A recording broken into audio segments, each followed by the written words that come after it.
Fala, galerinha, e aí, beleza? Pensaram que eu tinha esquecido da botânica, né? Pois é, não esqueci não. Depois de um longo período sem uma aula de botânica, a gente volta a falar.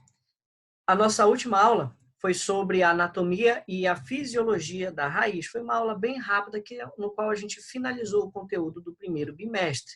Como a gente já está vendo os conteúdos relacionados ao segundo bimestre, então a gente já começa o conteúdo de botânica da segunda bimestral, falando de caule, anatomia e fisiologia do caule. Vocês vão perceber que é uma aula bem tranquila, nada que se pareça com reprodução de plantas ou então com uns tecidos meristemáticos, tá? Vai ser uma aula bem tranquila, onde a gente vai fazer apenas algumas diferenciações e classificações quanto aos tipos de caule que a gente vai encontrar mais comumente na natureza, belezinha? Então, antes da gente falar dessa variedade de caule, todo caule ele vai ter algumas estruturas básicas, tá? Então, o caule ele é um órgão que geralmente nós vamos encontrar ele na parte aérea, ou seja, numa parte visível ali acima da terra, acima do solo, tá? Quando jovem, esse caule, ele quase sempre ele vai ser clorofilado, tá? Lembra que a gente estudou lá no primeiro bimestre que a planta ela é um ser vivo autotrófico, ela fabrica seu próprio alimento e que esse próprio alimento ele é promovido pela planta, ele é produzido pela planta através de um processo chamado de fotossíntese, tá? E esta fotossíntese ela só é possível graças às partes que são verdes da planta, uma vez que ela precisa da luz para poder fazer a captação de elétrons e assim lá na frente conseguir produzir a molécula de glicose.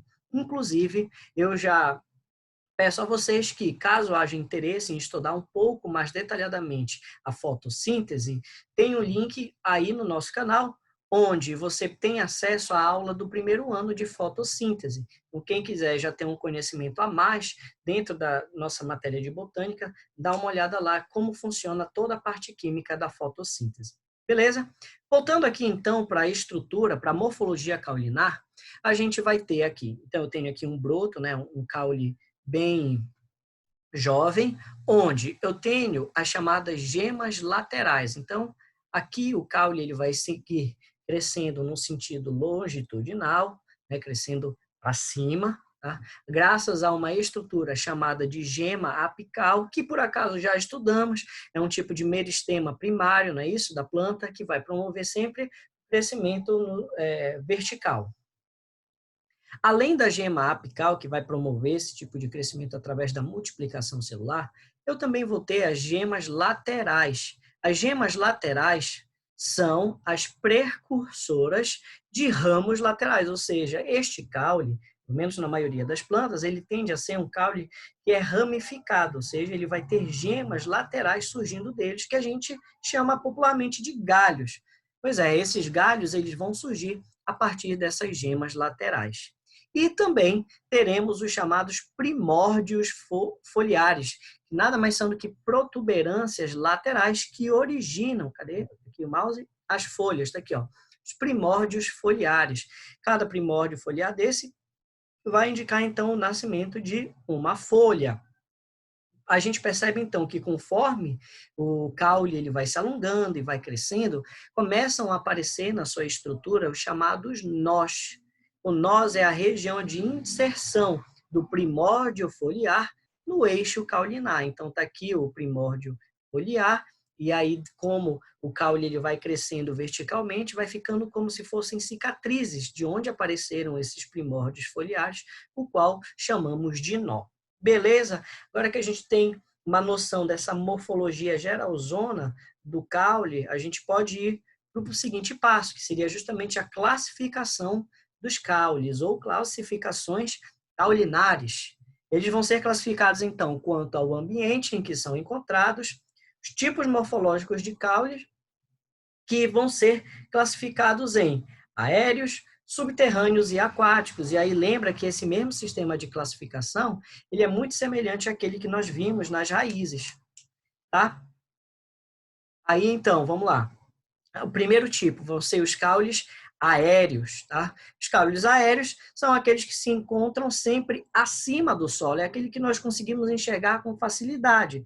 Eles também vão ser denominados de caules epígeos. Então, se por acaso aparecer essa palavrinha aí, não vai estranhar. Epígeo é a mesma coisa do que caule aéreo.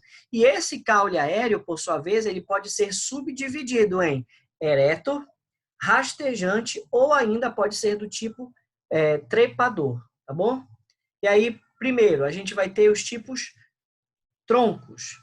O tronco, ele vai apresentar um lênio, ou seja, ele vai apresentar crescimento lateral. É aquele caule aéreo que é vistoso, é grande, tipo das árvores lenhosas. Geralmente, eles apresentam uma base que vai ser mais larga do que o ápice, ou seja, ele tende a se estreitando desde a base até o ápice. Isso por uma questão física mesmo, onde a base ela tem que ser maior para poder sustentar o peso e a altura dessas árvores, que tendem a ser grandes, né?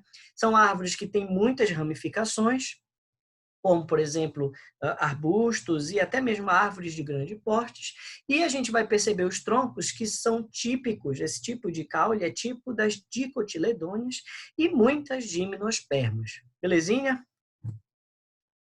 Aí a gente vai ter também os caules do tipo estipe.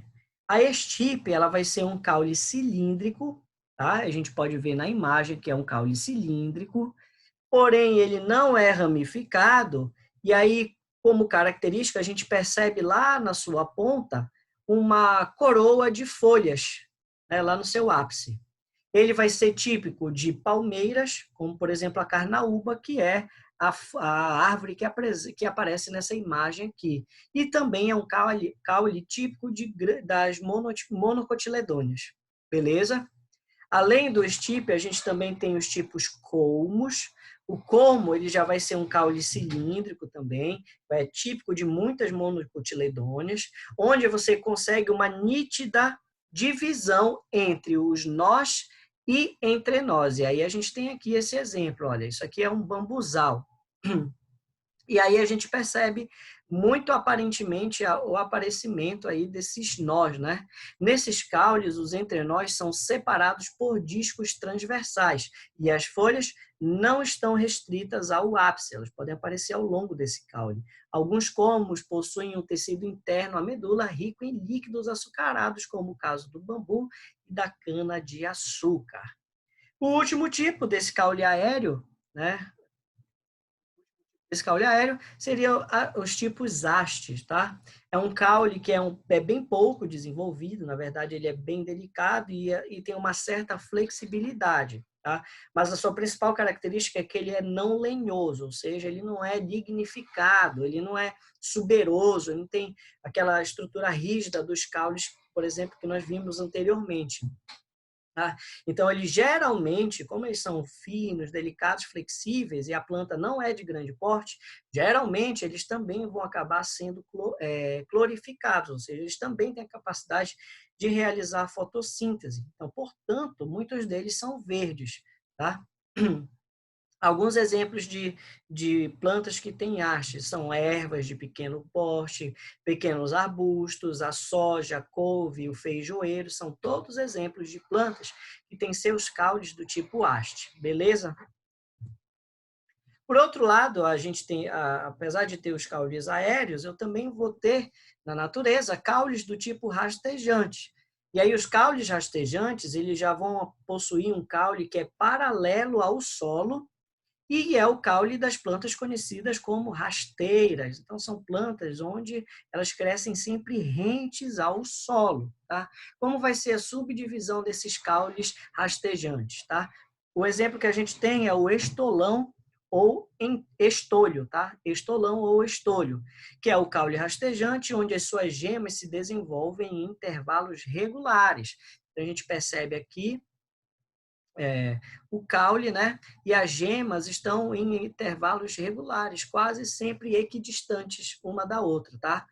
Ao enraizarem, elas originam novas folhas, flores, frutos, como, por exemplo, a grama e o morango, tá?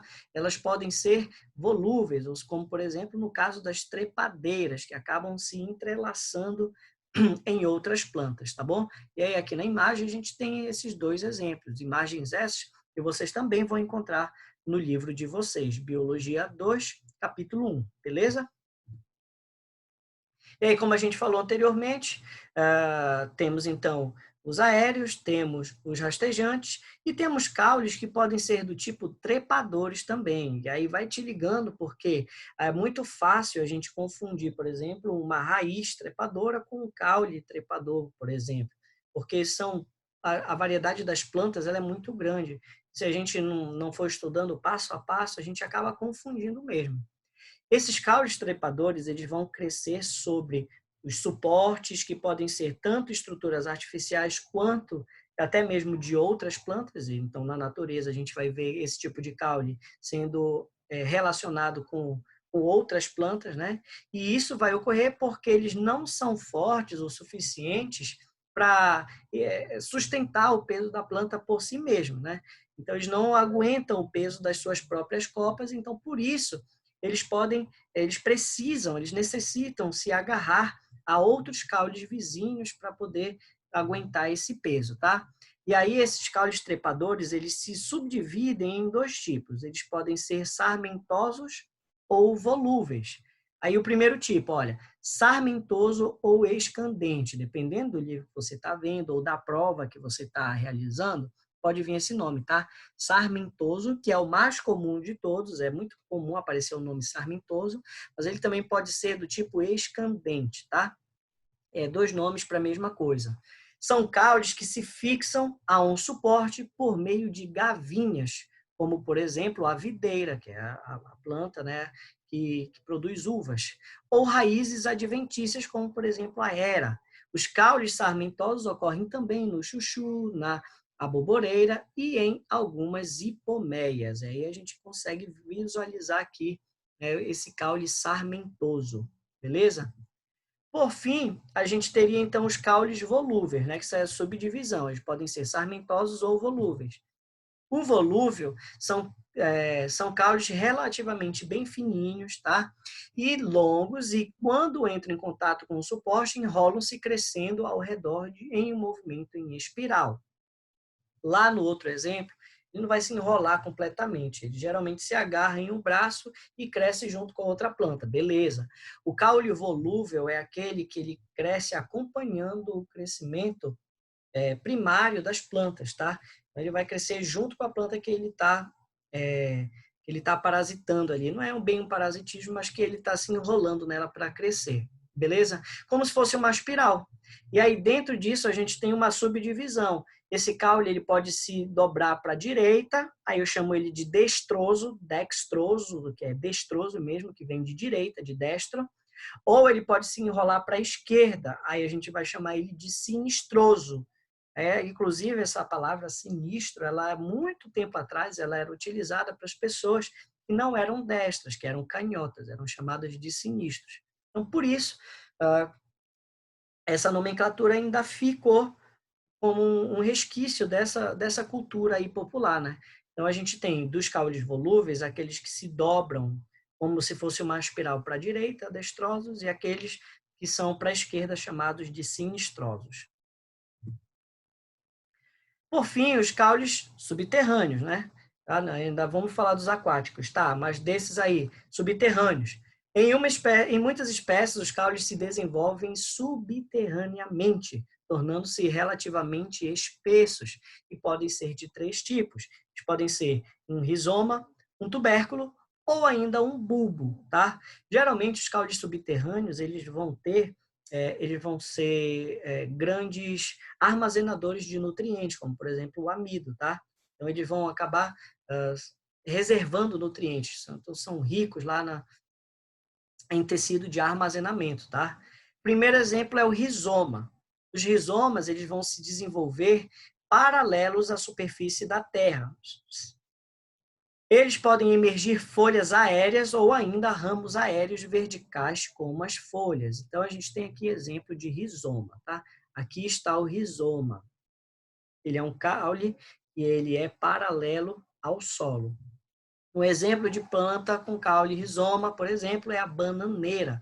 É aquela estrutura que a gente vê e sai da terra ali. E a maioria das pessoas pensam que é um caule, e na verdade aquilo são as folhas, né? São os botões foliares que ainda vão se desenvolver nas folhas. Tá? O caule dela está bem rentinho ali ao solo, na verdade. As folhas possuem uma bainha desenvolvida, que formam um pseudocaule, que não é o caule verdadeiro. Também ocorre o rizoma na samambaia, na íris e na espada de São Jorge, que é essa planta que nós temos aqui. As vós gostam muito, quando aquelas que gostam de ter planta, elas gostam muito de ter essa espécie aqui no seu quintal, lá no seu jardim. Dizem que traz boa sorte, né? A cultura popular. O segundo tipo seriam os tubérculos. Os tubérculos, perdão. Os tubérculos, eles já vão ser caules que geralmente eles são dilatados nas extremidades das ramificações, porque eles se tuberificam, acumulando material nutritivo como reserva, então rico em amiloplasto, né? E aí é substância bem que conserva muito amido, tecido conserva amido. Apresentam saliências denominadas de brotos ou gemas, o que lhes oferece a capacidade de brotar facilmente e se originar. Não sei se vocês já viram um filme muito famoso, ficou famoso acho que no ano de 2017, chamado Perdido em Marte. Ele conta a história de um astronauta que foi deixado para trás durante uma missão a Marte. E como a missão de resgate para buscá-lo levaria alguns meses, então ele conseguiu bolar um jeito de se alimentar lá em Marte, utilizou batatas, conseguiu plantar ali batatas e elas conseguiram enraizar e gerar outros filhotinhos, aí ele conseguiu se alimentar durante um tempo. Vale a dica de filme aí para vocês verem nesse tempo de quarentena, para quem ainda não o conhecia, tá? Beleza, então os tubérculos eles ocorrem, por exemplo, no cará, no inhame, mas o exemplo clássico é a batata inglesa. Aqui a gente pode ver, neste exemplo da imagem, o caule emitindo esses brotos. Então, daqui já nasceria uma outra planta, né? Aqui o caule, e aí nasceria uma outra planta, já uma outra planta de batata. Ele pega muito fácil, é fácil de plantar batata, beleza? Às vezes a gente vai lá escolher batata no supermercado e percebe que está saindo uns brotinhos, né? Tipo os carocinhos de dentro dele. Na maioria das vezes as pessoas pensam que aquilo são fungos, estão saindo lá de dentro, que ele está contaminado, que não presta, mas não. Na verdade, é o caule que está se desenvolvendo a partir do próprio tubérculo. E o bulbo? Os bulbos, eles frequentemente atuam como elementos de propagação vegetativa, tá? Apresentam uma porção cavillar central, que é denominada de prato. Eles vão ter um centrão ali deles, esse centrão bem aqui, esse centrão é denominado de prato, de onde vão surgir os chamados catáfilos, que nada mais são do que folhas modificadas. Elas vão se juntando como se fossem escamas, beleza? Que armazenam também reservas nutritivas. Na parte inferior do prato formam-se as raízes e na parte superior existe um botão vegetativo, que seria bem aqui, um botão vegetativo, que origina ramos aéreos com folhas e ramos com flores. Os bulbos são classificados em tunicados, escamosos e cheios. Aí o tunicado, imagem também lá do livro de vocês. O tunicado, o exemplo que nós temos, são as cebolas. A cebola, ela é chamada de tunicada porque os catáfilos dela, eles vão se sobrepondo um sobre o outro, como se fossem várias camadas. Então, as folhas, elas vão se sobrepondo, formando várias camadas, como se fossem películas. Quem já descascou uma cebola sabe. Quando você vai corta cebola no meio, você percebe ali várias camadas, e isso são os catáfilos que vão se sobrepondo um sobre o outro, até a gente chegar no meião ali no prato. Seria ali a parte central desse bulbo. Mas, além dos tunicados, a gente pode ter, por exemplo, o escamoso.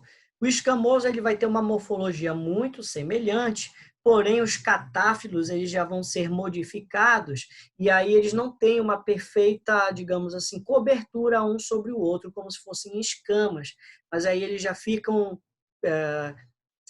como se fossem escamas de peixe. e não escamas como se fosse uma pele revestindo um sobre o outro, entendem o que eu quero dizer? Mas ficam como se fossem escamas de peixe ou de um dragão, igual o que a gente tem na imagem aqui. Ele fica fechadinho assim quando quando não está na época reprodutiva, e quando chega na época reprodutiva, ele se abre e aparecem aqui as estruturas florais e foliares, tá bom? E assim pode acontecer a reprodução. O último tipo de bulbo são os bulbos chamados de cheios. E aí, esse bulbo cheio, as escamas elas são muito pequenas e elas envolvem um bulbo como uma casca. Então, são muito pequenininhos. Na região apical surgem botões vegetativos que podem originar novos caules, que é o que a gente observa bem aqui. Beleza? Seriam os 3 tipos de bulbo. Por fim, a gente tem os caules chamados aquáticos. Aí um exemplo que eu já bati muito com vocês é a Vitória Regia. A Vitória Regia ela é uma planta, ela é semi-aquática, tá? Por que ela não é aquática? Porque a raiz dela está em contato com o solo. Quando a raiz ela fica suspensa boiando na água, a gente diz que a planta é aquática. No caso dela, da Vitória Regia, ela é semi-aquática. Mas observem que o caule ele fica completamente imerso. Então, o caule, sim, ele é aquático. Então, os caules aquáticos crescem, pelo menos em parte, sob a água. Eles são clorofilados e tenros na maioria das vezes, ou seja, eles são muito fáceis de dobrar, né? Tenro. E apresentam um aerênquima que facilita a flutuação e a respiração. Lembra tecido adulto? O aerênquima, né? Tecido de preenchimento que consegue armazenar ar, e aí facilitando não só a flutuação, como a respiração. Exemplos: nenufar, Vitória Regia e o aguapé, que é a Ecornia crassipes, tá? É o nome científico do aguapé. O exemplo que a gente tem aqui na imagem, que está no livro de vocês, é justamente o da Vitória Regia. Falando agora de modificações que os caules podem sofrer. Já falamos dos tipos de caule, aéreos, subterrâneos, rastejantes ou aquáticos. E agora a gente tem as modificações que podem aparecer nos caules, tá? Então, os caules podem apresentar modificações que visam a interação da planta com o meio ambiente. Então, vai depender de como ela se relaciona com o ambiente, tá? Primeiro deles, espinho, já comentamos isso também. O espinho ele vai ser uma ramificação do caule, que é atrofiado e que tem uma função simples de proteção da planta, é diferente do acúleo. O acúleo é uma folha modificada, e o espinho não. O espinho é uma projeção ali do caule. Catódidos, cladódios. São caules achatados e verdes. E aí é o que a gente vê aqui, ó, cladódios. Tá? Além desse tipo, a gente também pode observar aquele que parece um cacto. Ele é achatado assim, parece uma orelha de pau. Aquilo ali é um exemplo de cladódio. Tá? São caules achatados e verdes que podem realizar fotossíntese também e que também podem funcionar como uma reserva d'água, porque eles são muito suculentos. Aí tu pensa em cladódio, vai lembrar de quê? Do cacto. Eles apresentam espinhos, que vai ajudar na produção da planta, folhas modificadas que não realizam a fotossíntese justamente para economizar água, uma vez que a fotossíntese ela delimita, ela precisa da água para que ocorra, tá? Então, geralmente, são caules que conseguem armazenar muita água. Existem também os filocládios. São caules que se assemelham a folhas e seus ramos são curtos e com crescimento limitado, como, por exemplo, os aspargos. Aqui, o aspargo é um exemplo de filocládio, tá? E, por último, as gavinhas, que são estruturas filamentosas derivadas dos caules aéreos. Está aqui, ó, são essas estruturas que vão se enrolando, tá? Também chamado de estolões, como, por exemplo, na uva e no maracujá. Tá? São essas estruturas que a gente observou aqui e que lá no slide, quando a gente falou do caule aéreo, trepador, também foi mostrada uma imagem bem semelhante a essa. Para finalizar a aula, a última modificação caulinar que a gente vai falar são chamados de xilopódios. Tá? São órgãos subterrâneos de natureza caulinar ou ainda radicular. Eles armazenam substâncias nutritivas e água, além de serem ricos em elementos mecânicos e lignificados. Essa estrutura garante a sobrevivência da planta, que tem a sua parte aérea distribuída pela seca, pelo fogo ou ainda pelo frio intenso, tá? E aqui a gente tem essa estrutura chamada de xilopódio, é como se fosse uma interseção ou uma fusão da raiz com o caule, e ela tem a função justamente de armazenar principalmente água, tá? Claro, substâncias nutritivas também, mas principalmente a água, ela vai ser típica de plantas que ocorrem em regiões muito secas, ou ainda de frio muito intenso. Então, por isso, elas precisam ter uma grande reserva desses nutrientes aí, tá? No caso da carapiá, uma planta típica do cerrado, de sua parte inferior nascem raízes normais, que se aprofundam no solo, e da parte superior surgem folhas e inflorescências. Está aqui, essa é a planta carapiá, tá? A ilustração a seguir revela os xilopódios desenvolvidos pelo imbuzeiro, que é esse aqui, uma planta nativa da caatinga, endêmica da região semiárida do Nordeste brasileiro. Belezinha? Então, uma aula bem tranquila para a gente passar essa semana, apenas divisões dos tipos de caule. Percebam que até agora a botânica está bem tranquila para a gente, é uma questão mais de fazer um esquema e conseguir fazer uma subdivisão bacana de tudo aquilo que a gente está estudando. Então, na última aula de botânica, a gente falou sobre morfologia e fisiologia, tipos de raízes, e agora a gente falou de tipos de caules. Então, obviamente, a gente vai seguindo esse estudo, ainda vamos falar de folhas, flores e frutos. E aí a gente vai seguindo nesse raciocínio aí o nosso estudo, tá? Como sempre, botânica salvando a galera aí. Espero que vocês estejam estudando, lendo sempre o livro, anotando as nossas aulas, que é o principal, e realizando os exercícios. Não se esqueçam que qualquer dúvida, vocês podem mandar e-mail direto para mim, rafaelsovano@hotmail.com. Belezinha, galera? Um grande abraço a todos, fiquem com Deus e até a próxima aula.